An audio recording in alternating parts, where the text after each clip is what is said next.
Today, I'm going to show you how to transform your backyard barbecue skills with a twist on this favorite Italian pasta dish. Let's get into it.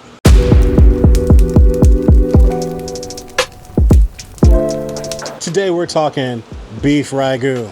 That's right, beef ragu. This is a fantastic dish that's actually pretty simple to make.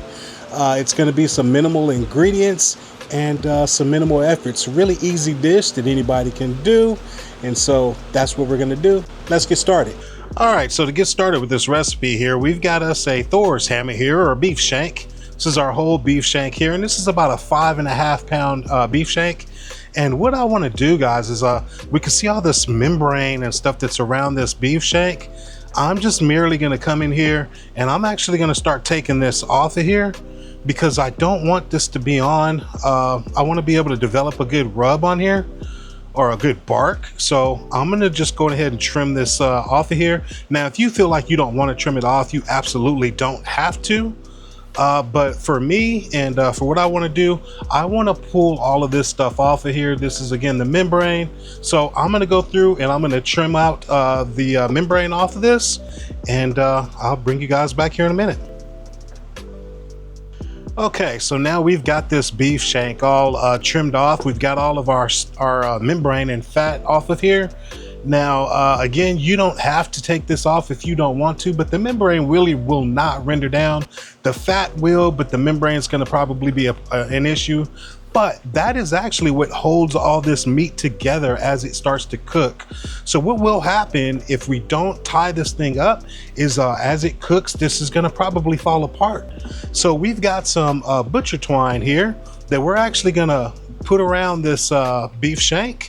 And what I'm going to be doing here is, if you see on the back side of this, you got your bone where it shows right here. So as I tie this up, I'm just going to put my knot on the back side where it's over here by the bone. So really not a big deal if you don't do that. I'm just going to prefer to do it. So I'm going to put one here,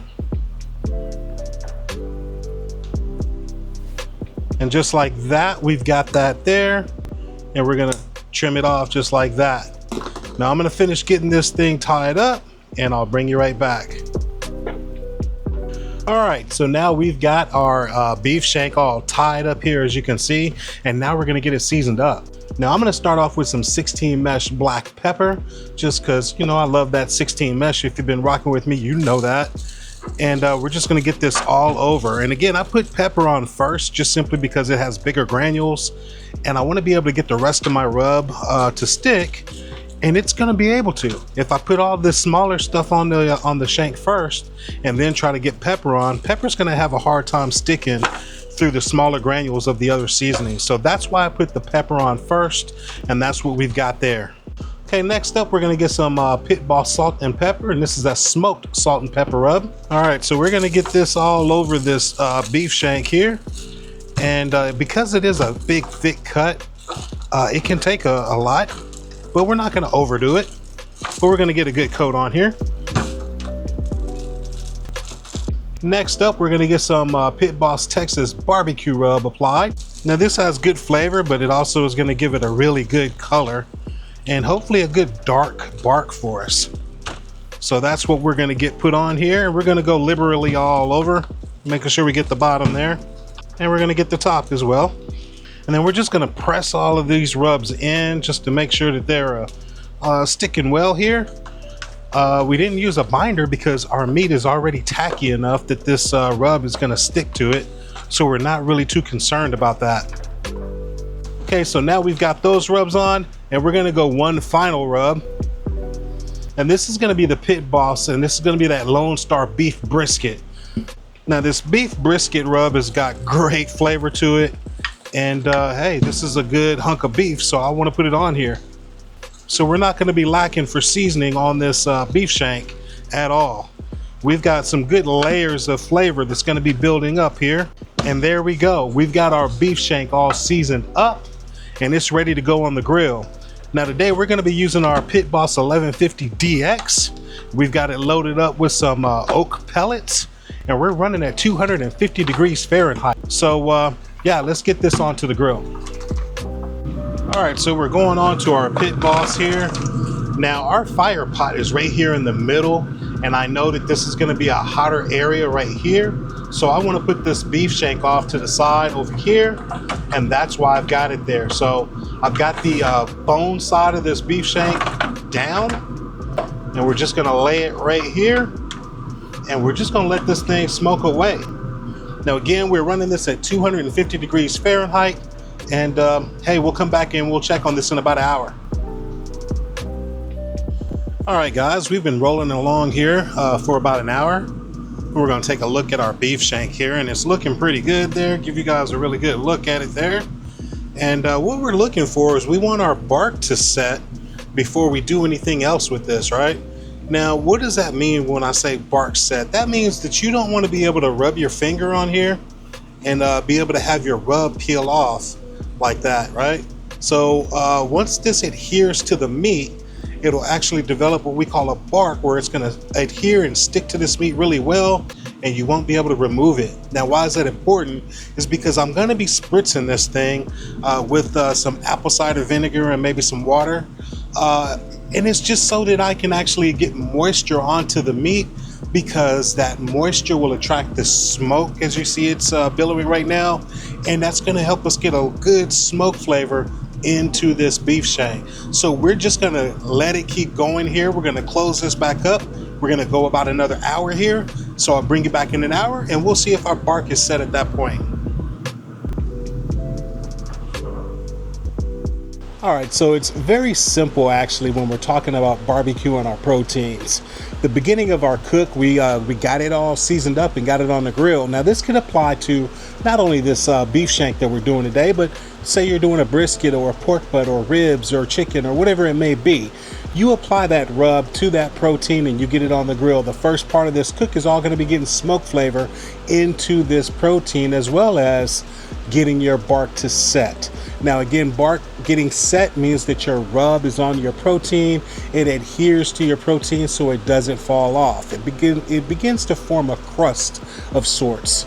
After that, we're going to tenderize our meat by way of either letting it continue to cook away on the grill, or we're going to wrap it up. Today we're actually wrapping up our beef shank, and we're adding moisture in so that we can braise. Now this is going to be able to tenderize our meat and make it as tender as we want it, because that after all is going to be the key to tell you when your cook is completed, not a temperature, guys. Throw that old adage out of the window. It's all going to be about how it feels to you at the end of that cook.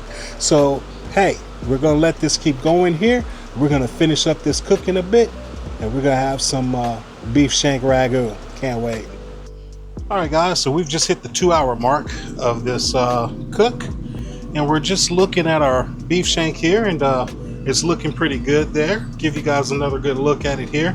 Again, this is at the 2-hour mark, and again, we're just checking to see if our rub is set, and I can still feel that our rub is just not set just yet. You can still see it kind of crumbling and moving around there. So we know we're not set just yet. So we're gonna keep it going here. And I tell you what, instead of checking back here in the next whatever, I'll just bring you back once this rub is set and let you know how long it took. So I'm curious, we're doing a beef shank today, and we're kind of cooking it like we do brisket and some of our other proteins, which leads me to ask, what is your comfort level with making brisket and barbecue in general? Are you a beginner? Are you intermediate? Are you completely advanced? Pop it down there in the comments section, because I'd love to hear from you guys. All right guys, we have just hit our 2 hours and 45-minute mark, and I know that my bark is now set, and so we are ready to move on to the next step here, and that is going to be just spritzing this beef shank. Now in my bottle here, I've got just some water, some apple cider vinegar, a little Worcestershire sauce, and a little hot sauce. Now, spritzing is a personal thing. Guys, use your creativity and do whatever you want here. Just be careful with your sugar content. If you put too much sugar in here, it could burn on you, and we don't want that. So, you know, like I said, be careful with the sugar content. Other than that, man, get creative and put what you like in your spritz. I often spritz with just water, so it really doesn't matter.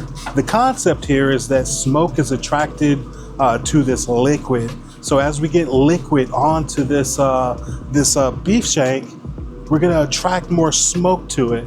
And that is why I'm gonna be spritzing it here. As you see, I just sprayed on here pretty good. And so if your bark is not set, you run the risk of washing that good rub away. We don't want to do that. So that's why we waited until we got our rub set. Our rub is set. We got our spritz on here. And at this point, we're gonna let this keep going here just to attract some smoke. We're a ways away from being done. Obviously, we want to make this to where it's really super tender. And we're actually gonna braise it. And I'll show you what we're gonna do when we get to that point. But we're just gonna get some more smoke onto this here. And we'll probably let this go for another hour and a half, 2 hours or so. But we're gonna keep spritzing it along the way, and I'll bring you back then. Guys, welcome back to the channel. I am the Dawgfatha, and this is Barbecue Boulevard, where my aim is to help you elevate your backyard grilling game. Now, what I do here is just show you basic principles of how to barbecue in the backyard and impress your friends and family along the way. So make sure you take the principles that you like, omit what you don't, but all the time make sure you're having fun while you're back there grilling. So if you're enjoying what you see in this video, make sure you give a thumbs up and subscribe to the channel. Click on that notification bell so you get notified every time I upload a video that's going to help elevate your backyard grilling game. All right, let's get back to this cook. All right, so while we've got our beef shank over there doing what it's doing, guys, we're going to start to get together our sauce. Now, our sauce is going to be very simple to put together, so let's check out the ingredients and let's get started. All right, so the ingredients we're going to be using for this, I've got some red wine here. I've got a couple tablespoons of flour. Some beef broth is here. We've got our smoked salt and pepper from Pit Boss. We've got a mirepoix here, which is just chopped onions, carrots, and celery. We've got some crushed tomatoes here, some minced garlic, a couple tablespoons of beef tallow, and then we have some herbs here. Now, our herbs are going to be some rosemary, some basil, and some fresh thyme. So all of these fresh herbs. Use the dried stuff if that's all you've got, but let's get started. Okay, now to get started, we're going to start off with our beef tallow. We're just going to make sure we're kind of fortifying and amplifying the beef flavors here. So we're going to do this with some beef tallow. All right, guys, we've got our beef tallow melted down here, and so we're going to get our mirepoix in. And again, this is going to be some onions, some carrots, and some celery. And so basically we just want to render this down nicely and make the vegetables nice and soft. Now, we're not going to go super heavy, but we're just going to give it a little light dosing of salt and pepper here. And I tell you already, the aroma, man, just from these onions hitting this beef tallow is just amazing. But yeah, we're going to keep this moving around, and we're going to go ahead and render down these vegetables, and we'll move on. All right, so now that we've got our vegetables kind of getting a little translucent there, we got our onions and everything getting softer, we're gonna add in our garlic. All right, so we're gonna get this garlic put in here, and we're just gonna get this to where we get this garlic, release its flavors, its oils, and really infuse this really well for us. So we're gonna keep this moving around here just for a couple minutes. All right, man, this garlic has released its oils and it's very aromatic right now. And in case I forgot to mention it, guys, we are on medium heat here and just kind of rendering these vegetables down and getting this going. Now we're gonna go ahead and add in some flour, and what this is gonna do is just really give us a good thick sauce. And so we're gonna add some of this flour in here. And like I said, I've got a couple of tablespoons in here. I've used just a little shy of that right here just now. And gonna see just how thick it's gonna be and determine if I need to. Yep, I'm gonna use it all actually. So we've got a couple of tablespoons in there that we've just added for our flour. And now what we wanna do is we wanna move this around for a while and just kind of let it cook off this raw flour taste. So we're gonna just keep this moving around, let that cook off that raw flour taste, and we'll be ready to deglaze here in just a minute. Okay, so we've had this flour going in here. We're developing a kind of a roux.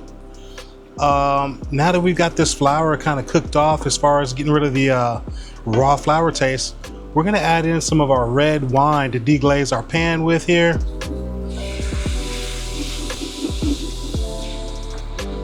There we go. And we're just basically gonna let this heat up here and start to develop some wicked flavors for us. Now we're gonna use this wine to deglaze the bottom. We started developing this fond on the bottom of the pan here that you can see, but you'll see it start to release itself from the bottom of the pan. And that's what we want, because that's gonna be just all kinds of mad flavor. So we're gonna keep this moving around, continue to deglaze this, and bring it back here in just a second. Okay, now we've deglazed our pan here, and you wanna make sure, in case I didn't mention it, make sure you're scraping the bottom again to make sure you get all of that fond from off the bottom of the pot. And you can see that we've already accomplished that. It's already mixed in. So what we're gonna do is we're gonna add in our crushed tomatoes here. So tomatoes are going in. We're gonna continue to move this around and get it all incorporated.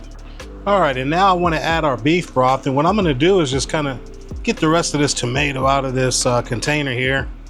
So we're gonna pour this beef broth into our container, and we're gonna pour that into our mix, and then move this around, get it all mixed together. And we're gonna incorporate this beef broth right into this ragu. All right, guys, now we are developing great flavor here. We have our beef broth, and if we need to add more, we will, but we're basically just gonna let this all kind of meld together. If it gets too thick on you because it's losing moisture, just add a little bit more beef broth or water or whatever you like, just to kind of keep it the way you want it to be. Now the last part we're gonna do is we've got some herbs here. Now again, these are fresh herbs that we've gotten from our garden here that we have here on Barbecue Boulevard. And so that's what I'm putting in here. So I'm gonna just kind of get these down into the sauce here. Now I've got it tied up here with with some butcher twine, and it's just gonna be so I can easily pull it out later. So I'm just gonna tie it off here to the end of my handle on my pan here, and just let this kind of sit here and leach all these flavors out of these fresh herbs right into our sauce here. All right, so I'm gonna put the lid on this, and we're just gonna let this turn it down to a low simmer, and we're just gonna let this build flavor. All right, guys, we are gonna get to the point where we're gonna break down this beef shank. We've been going now here for I don't know, about 4.5 hours or so, almost 5 hours actually, and we're ready to move on. Now this is what we're looking like right here, and I'm okay with this color because again, this is going into a sauce. It's not like we're gonna set this up and serve it to, for appearance. So what we're gonna do now is we're gonna go ahead and get this thing broken down. So what we're gonna do is we're gonna add our beef broth to the mix here, and we're just gonna pour this around this beef shank, and it's okay to pour it over top of it too. And now we're gonna go ahead and put some foil over top of this just to seal it up. Okay, so now we've got our beef shank in here. We've already got the smoke into it that we want. We believe we've got the flavor into it that we want. We are now gonna make it tender by braising it away with this beef broth. So we're gonna go ahead and kick up our temperature to 300 degrees, and we're gonna get this beef shank nice and tender and finish off this ragu. All right, guys, we've been simmering along here on low heat here for about the last 40 minutes. And this is the time you want to check it. And you know what? Adjust the flavors if you need. If you need some salt, add it. If not, then cool. If it's too tart, maybe you want to add a little bit of sugar to it. And that is absolutely going to be the case right here. I'm going to add a little bit of sugar in here. I've got a couple of tablespoons here. And that was probably half a tablespoon that I just added. So I'll add this in, let it go for a little while, taste it, adjust it as I need. Like I said, feel free to adjust your flavors however you feel like you need to, and that'll be it. But we're gonna let this keep simmering away, and we'll finish up this dish. All right, so here we have our Thor's hammer here. Now we got this off the grill here. It took us roughly about 9 hours to get to the tenderness that I'm looking for here. And man, now we're at that point where we can go ahead and get this thing all pulled apart. So we're gonna just kind of pull the strings off here and start getting this meat off of this bone. And so this is what we're looking like here, guys, when it pulls away. We can see we've got a little bit of smoke ring here on the meat, and that's what we were looking for when we were doing all the spritzing to get some liquid onto this beef shank to attract that smoke. All right, so what I'm gonna do now is I'm gonna continue taking this thing apart and get this meat off of this bone, and we're gonna shred up this meat and we're gonna introduce it to our sauce. And man, it's gonna be time to eat.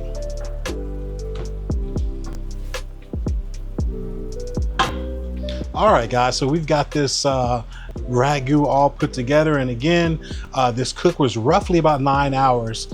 You know, a beef shank is kind of tough because it's a, you know, working muscle on a cow, so it's always going to be a little bit more tough when it's a working muscle like that. So it took us about 9 hours to get to the tenderness that I was looking for, to be able to pull it apart from the bone and pull the bone clean. So we can't rush it. We got to take our time with it and let it do its thing, and that's what we did. So we got this beef all shredded off of the bone, and then we put it into our ragu sauce that we made earlier. Now once we got that mixed through, we just got some pappardelle, guys. The pasta, it's pappardelle. Use whatever pasta you like and cook your pasta according to the directions it's going to be on your package. And then, hey, we just laid some of this ragu right over top of this pasta. Now we've got it here, and it's time to get into it. So let's check it out. All right, so here is our pasta. It looks fantastic. It smells fantastic.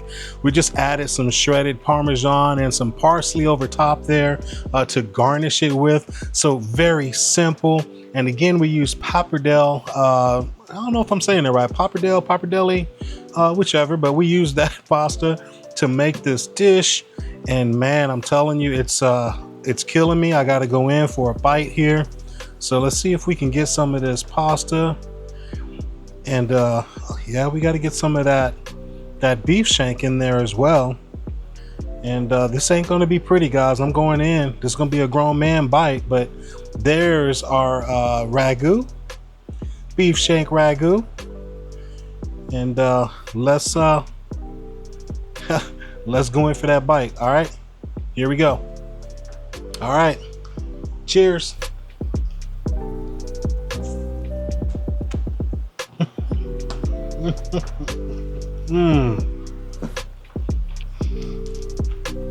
Guys, this is a fantastic bite. I wish you guys could really taste this. Man, you've got to try this recipe. I mean, the beef is coming through, and that sauce, that ragu, is just on point.